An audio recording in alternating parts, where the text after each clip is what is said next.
Siz 6 oylik yoki tajribasi undan kam bo'lgan SEO menejersiz va loyihalaringizda kontent plan qilishda muammo bo'layotgan bo'lsa, ushbu YouTube video siz uchun ajoyib bir yechim bo'ladi.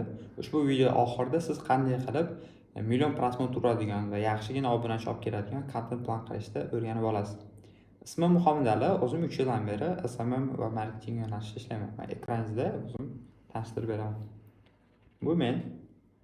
Ismim Muhammad Ali. Andijondan bo'lgani uchun ko'pchilik shep deb chaqiradi. 3 yildan beri SMM va marketing yo'nalishida performance loyihalarida ishlayman va shaxsiy brend loyihalarida.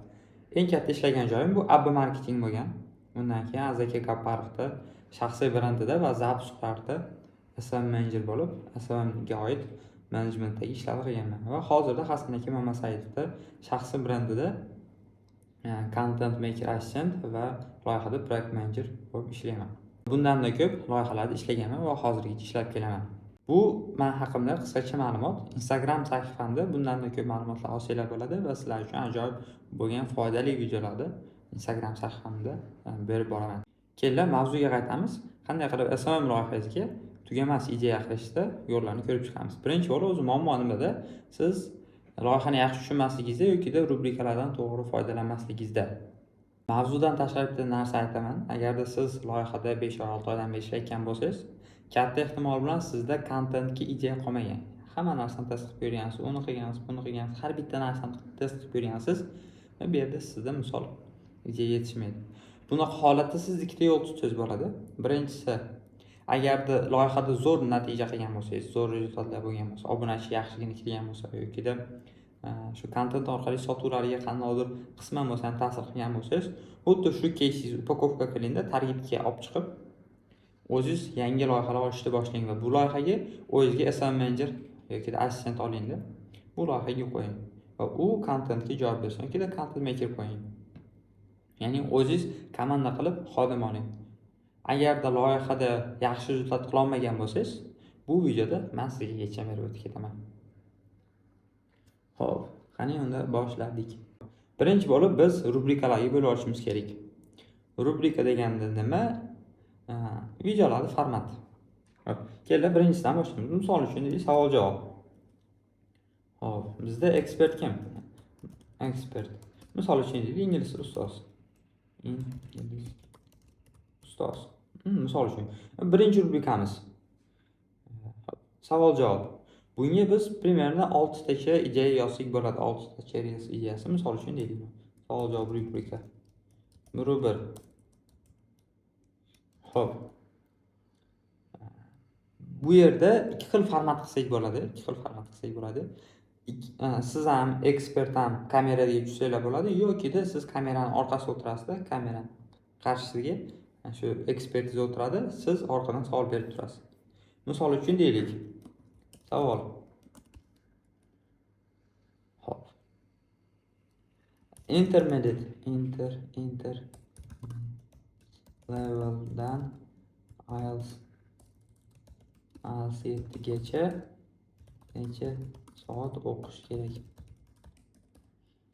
Shunga o'xshagan misol savol berasiz va u ekspert o'zini tajribasidan, o'zini fikridan kelib chiqib javob beradi. Va bunaqa videodan 6 ta qilsangiz o'zi yetadi. Bo'lib qo'ysangiz bo'ladi. Misol uchun birinchisi shu. Ikkinchisi, birinchi bo'lib grammatika o'rgangan yaxshimi? Grammatikani o'rgangan yaxshimi yoki speakingni rivojlantirgan yaxshimi? Yoki yangi so'zlarni yodlash yoki shu vokabularini kuchaytirish qanchalik foyda olib keladi? Shunga o'xshagan mavzuga oid bo'lgan auditoriyaning og'riqlaridan kelib chiqqan holatda savollar bersangiz, buni olib chiqsangiz bo'ladi, reels qilib. Xo'p. Ikkinchi rubrikani olsangiz bo'ladi. 50-50. Xo'p. 50-50 qanaqa bo'ladi? Men sizga hozir referens ko'rsatib o'taman.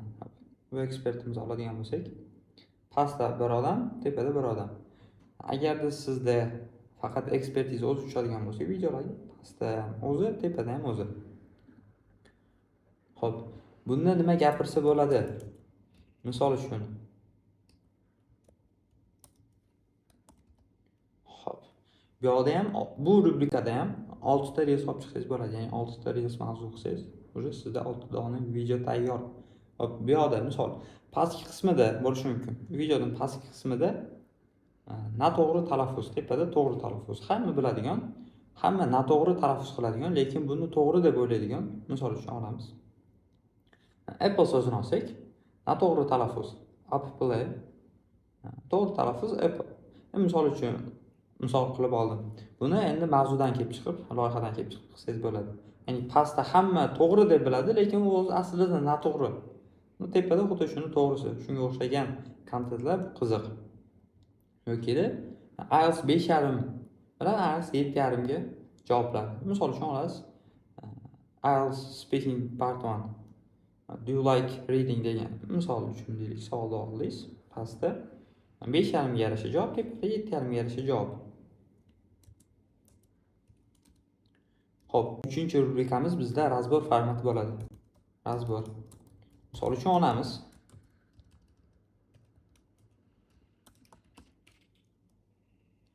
Ikkita o'quvchi olasiz va bitta savol berasiz shu speaking part 1 questiondan.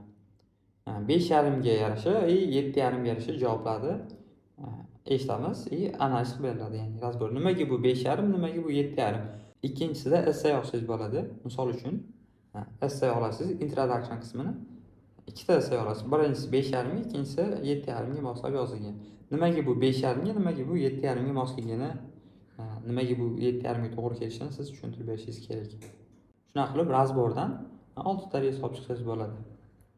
Yoki-da bir studentga savol beriladi, u javob beradi. Nimaga u qayerda to'g'ri gapirdi, qayerda noto'g'ri gapirdi, qayerda boshqacha gapirsa yaxshiroq chiqardi, o'shani ham razbor qilib bersangiz bo'ladi.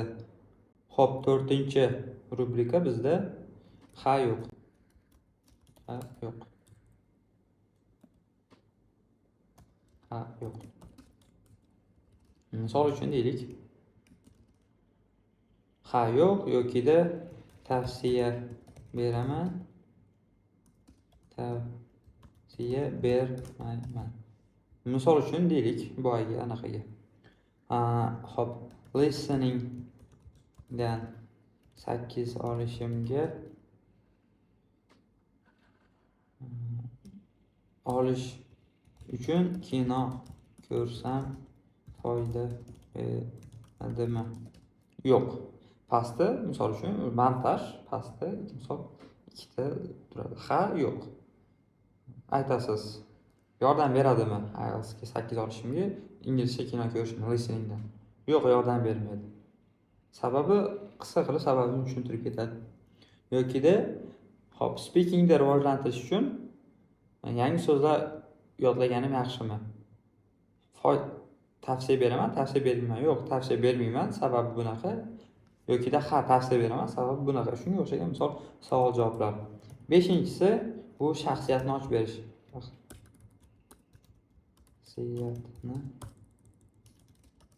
ochib berish. Xo'p, bu qanaqa? O'zini tarixini gapirib beradi. Ya'ni u qanday qilib bu sohaga kirib qolgan, u qanday qilib qanaqa natija olgan, qanaqa rezultatlar qilgan o'quvchilarda o'xshagan yoki o'xshamagan keyslari, nimaga bu o'quvchisi 7 olgan, nimaga bu o'quvchisi 5.5 olgan. Shunga o'xshab o'zini fikrlarini auditoriyaga yetkazib beradi. Bu narsa uni ekspertligidan tashqari o'zini shaxsiyat sifatida ham, shaxs sifatida ham tanishiga yordam beradi. Agar siz ham loyihalaringizda kontent plan qilishda qiynalayotgan bo'lsangiz, shunga o'xshab 5 ta rubrika tuzib oling va har bir rubrikaga 6 tadan reys olsangiz, sizda 30 ta ijroga tayyor.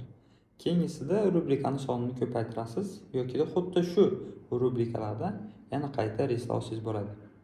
Yoki-da yana test qilib ko'rsangiz bo'ladi. Eng zo'r uchgan 2 ta rubrika bo'yicha kontentni bosib auditoriya olib kirsangiz bo'ladi. O'zimning Telegram kanalim bor. U yoqda har kuni foydali ma'lumotlar bilan bo'lishib boraman. SMM, marketing, shaxsiy brend, performans loyihalarimiz bor hozirda.